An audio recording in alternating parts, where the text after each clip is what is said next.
বন্ধুরা, আমরা এখন এবিসিডি পড়ছি। এ বি বসো পাগল।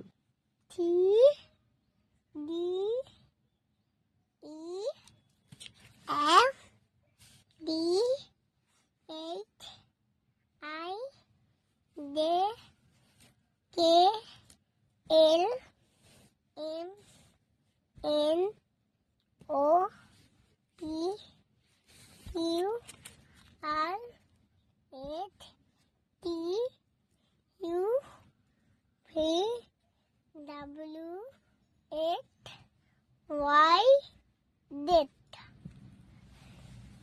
এবার বলো কি বলবো? বলো আমার পড়াটা কেমন হয়েছে আমার পড়াতে কেমন হয়েছে কমেন্টে বলে দিও। কমেন্টে বলে দিও।